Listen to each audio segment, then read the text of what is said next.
Hello, this is Lindsay, host of The Corner Table. I am taking a break from the studio for the month of July. While I'm gone, we're going to be playing some of our favorite episodes from the past year. I will be back in August with some brand new episodes, and until then, have a great summer.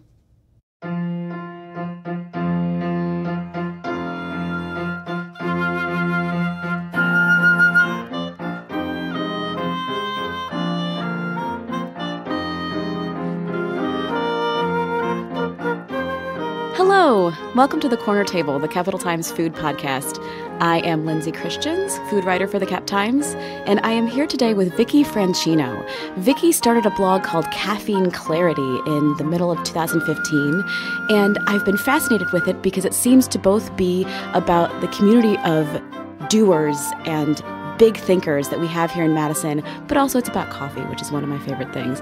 So I had to have Vicky here on the podcast. Thank you for coming, Vicky. Well, Lindsay, thank you for having me. It's a treat, and this is my first podcast, so I'm really intrigued by the fact that we've kind of gone back to radio. So yeah, I think that's great. I love it. Thank you. So first of all, since your blog is called Caffeine Clarity, and this is a food podcast, let's talk first just about your coffee of choice, your caffeine of choice. Like when you are going for, a little hit in the morning, what do you go for?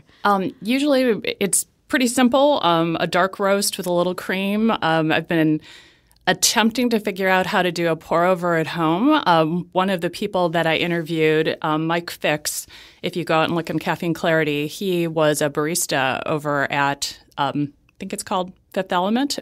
And he was explaining to me that it's a really careful mix of the right amount of coffee, weighing it, the right temperature of the water, which is slightly below boiling point, how the coffee is ground. There's all these variables. So, the pour over at my house tastes nothing like the pour over at any place else, but I've been attempting to make that happen. And then in the summer, I'm a big fan of cold brew that I just make with it's like a bag you get from Amazon for a couple bucks, and you put coffee in and put it in cold water, and it's tasty. That's awesome. So tell me a little bit about how Caffeine Clarity got started. Well, the name comes from I've got a good friend named Patty, and she lives over near Milwaukee, and so we've got a connection point at the Pinecone truck stop in Johnson Creek. And we like to go there and solve the world's problems over a greasy diner breakfast and a lot of coffee. And we've always had this joke that there's a moment when you've hit just the right amount of coffee consumption before your hands start to shake and your heartbeat accelerates, where you feel like you could solve any problem. So we call it Caffeine Clarity. And when I was coming up with the idea to do this blog, I thought, well, what better hook? Getting people together over coffee, finding those moments of clarity in coming together, sitting down, talking with each other. And so that's the story behind that. So the way that the blog is sort of laid out, it's a picture of the person, and it usually looks like they're in a coffee shop of some kind. So do you meet with them individually Yes. and kind of do an interview? Yeah, we get together. Whoever I'm interviewing gets to pick the place, and I've gotten to go to probably almost every coffee shop in town, which is really fun. So we go, we meet. I have 6 questions that I ask them at some point in the conversation. And frankly, what you end up seeing on the blog is probably about 10% of what we talked about. I really look at these as just opportunities to get to meet people in the community that I might not have met otherwise. And some of the people that were my first interviewees were people I already knew. But I found it to be a really interesting process because I would often learn something about this person, even people that I'd known for a long time that I never knew, a funny story or what was important to them. So I've just found it to be a really fun process, both for people that I did already know and for now the new people that I'm getting to cross paths with. So what's your background? That kind of interview process feels very journalistic to me. I have a business degree from the University of Wisconsin, go Badgers, and I'm a freelance writer by profession. Quite a bit of what I do probably involves an interview process when I'm doing an article or a website or a piece of collateral. So I'm often needing to talk with a subject matter expert or someone who's used a product or a service for a client and is doing a testimonial. So I've had quite a bit of that experience in my past and present. So it is even though I don't have a journalistic background, it is a skill that I use all the time. I found sort of going through some of these interviews, coffee is very personal to people, right? And so some people were very specific about they wanted to communicate that this is part of getting to know me. It's part of getting to know my coffee process. I would agree with that, definitely. But also, like, there were some people who are fascinating who were like, I drink Starbucks because it reminds me of my home in another country. And that to me was really fascinating. But also, it looks like a blog about coffee, but it's a blog about changing the world. Yeah, I mean, I guess I have found that to be kind of the thing that connects us all, and we each have something that we're passionate about, and there's no good or bad thing to be passionate about. But once you sit down and talk with people, I think you very quickly start to find those things. And a couple of my questions, if you go to the blog, you'll see the questions, and the last two questions are really where it gets a little more personal. One of the questions is, if you could sit down and have a cup of coffee with anyone, a living dead, a real fictional character, someone famous, someone from your own life, who would it be and why? And then the last one is, if you could have just that right amount of caffeine to give you that point of clarity and you could solve some world problem, what would it be? So even if someone, by profession isn't necessarily in, say, a nonprofit, which a lot of the people on the blog are, everyone still has something they care about. I find it really interesting to think about, like, because one of the ways that you find the next person, right, is that you have the person you just interviewed refer you to someone, right? I do. So you will notice sometimes that there'll be a little chunks of people who are in similar industries. So that's why that is happening. I've learned from one of my interview subjects, Marie Nitschke, who's in survey research, that's called the snowball method. So I do ask people to pass me along to new people, and I didn't realize, I think, initially that I was going to end up with kind of these little chunks of people who are in the same industry or the same field. And so sometimes people are now, I think, making more of an effort to send me to a friend who's in something different. But, I mean, it has been fun. I mean, I've met a lot of people in the nonprofit community. I've met a lot of people in the theater community. Those are two that jump to mind, and that's been really fun because those are not necessarily people that I've crossed paths with otherwise. Years ago, when I first started here at the Cap Times, I had a blog called On the Aisle, and I had this idea to do an interview with an artist every week. And I called it my On the Aisle profile, and I would just have someone, on the blog. And the very first woman that I interviewed for that is now one of my dearest friends. I was just in her wedding in December, and I wonder if through doing this for the past year and a half now, have there been relationships that have come out of that for you?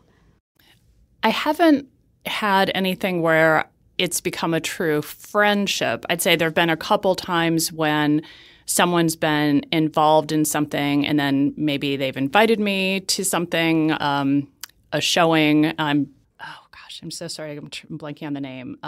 Intellectual Ratchet. And sorry that I'm blanking on your name.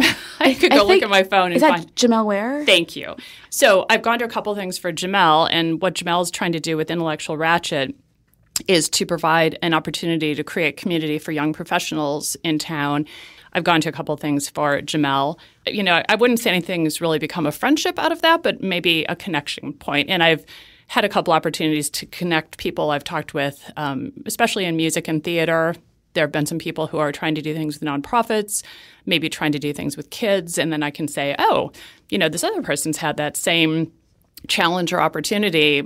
May I connect you? Would that be helpful to you? So I've gotten to do that, I think, more than really have the personal relationships for me.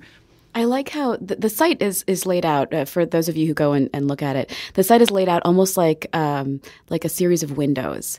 And I love that because one of the things that happened, right, is there were some folks that I knew and folks that I didn't. But even some of the folks that I knew, I learned things about them I hadn't known before.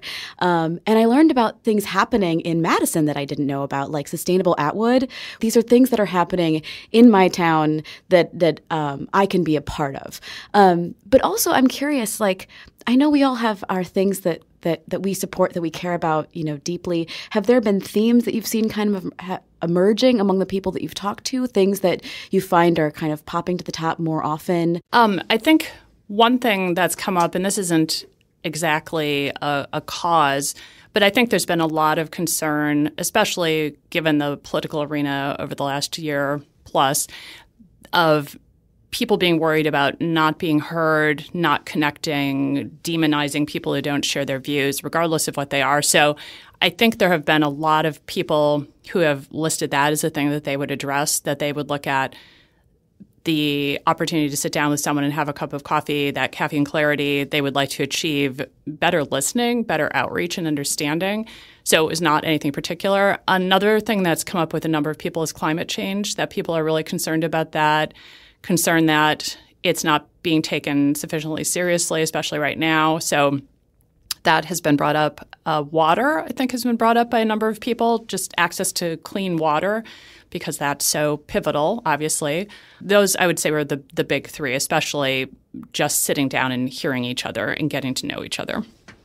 So for you, are there specific causes that that you specifically care about that you would like to solve in your moment of caffeine clarity? I mean, I think when I answer the question on the blog, I say, there's just so many. It's really hard to pick one. Alzheimer's has not been had a huge personal impact on me, but it has had some level of personal impact, and that's one that I would love to solve. There are going to be so many people potentially in danger of that terrible disease, the aging of our population, that if we could tackle that, that would be great. I lost my mother to pancreatic cancer about 20 years ago. I would love to see pancreatic cancer go away. Homelessness, I'm really involved with The Road Home, which is a local charity or a local nonprofit, I should say, that does work in a very holistic fashion in helping families to deal with not just the fact that they don't have a place to live, but all the things that contributed to that reality, and trying to change things for them, change things for their children. So that's a local group that I feel really passionately about and would really love to address homelessness. That's wonderful. I mean, are there people in Madison that you would like to sort of get on the blog, whether by these connections or otherwise? Like, are there other people even outside of Madison? Are there people you'd love to have on the blog? That's a good question. Well, Adele, Adele, if you're listening, call me. I almost feel more as if the person that I really want to have on the blog is someone I don't even know about, because most of the people on the blog I'd never heard of, knew nothing about them, and yet I'm a freelance writer by profession, and being a freelance writer, you get to learn, I always say, a little bit about a lot of things, and you discover in doing that everything can be interesting, even things like, driver retention rates in trucks or, truck drivers. I mean, there's so many things that when you come at them with a sense of curiosity and openness, that you can really discover things are pretty darn fascinating. And I think the same thing is true for people. I mean, I jokingly said, oh, yes, I'd love to meet Adele, and I really would. But there are so many people out there who have an interesting story to tell. I think everyone has an interesting story to tell if you take the time to hear those stories. So I don't know who I want to meet. Come out to Caffeine Clarity and introduce yourself, and let's have a cup of coffee and let's get to know each other. That sounds great. On that invitation. Thank you so much for being here, Vicky. You're very welcome. It was my pleasure, Lindsay. Thank you.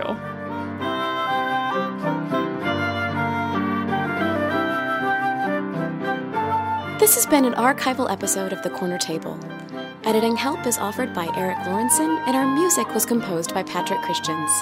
Subscribe to The Corner Table wherever you get your podcasts, and find ongoing food and drink news at captimes.com. We'll be back with more episodes in August, and until then, have a great summer.